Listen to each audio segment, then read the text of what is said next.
Viewers, এমন দৃশ্য কিন্তু সহজে আপনারা শহরে দেখতে পাবেন না। এটা খুবই স্পেশাল একটা দৃশ্য। এটা হচ্ছে মাছ ধোয়ার দৃশ্য। দেখতে পাচ্ছেন এখানে কিন্তু পাগার থেকে মাছ এনে সেগুলোকে নদীতে ধুতে নেওয়া যাওয়া হচ্ছে ধোয়ার জন্য। এবং নদীর চারপাশের দৃশ্যটা কিন্তু খুবই সুন্দর, এবং রোদের যে আলোটা আছে সেটা কিন্তু দেখতে খুবই সুন্দর লাগছে আজকে। কারণ এখন হচ্ছে সকালবেলা সকলে মিলে এইখানে মাছগুলোকে ধোয়ার জন্য নিয়ে আসছে। গতকাল সারা রাত পাগারের মধ্যে মেশিন চলেছিল। মেশিন দিয়ে সেচ দেওয়া হয়েছে পাগারে, যার জন্য সকালবেলায় মাছ ধরা শুরু হয়ে গেছে।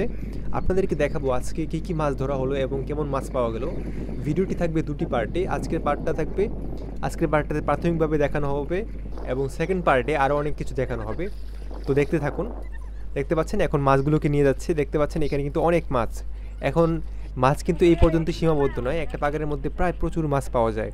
আপনাদেরকে সবগুলো মাছে এখানে দেখানো হবে। দেখতে পাচ্ছেন এখানে অনেকগুলো বল পাওয়া গেছে, এবং বলগুলোকে যেহেতু কাদা থেকে তোলা হয়েছে তাই এগুলোকে পরিষ্কার করা হচ্ছে ধুয়ে ধুয়ে।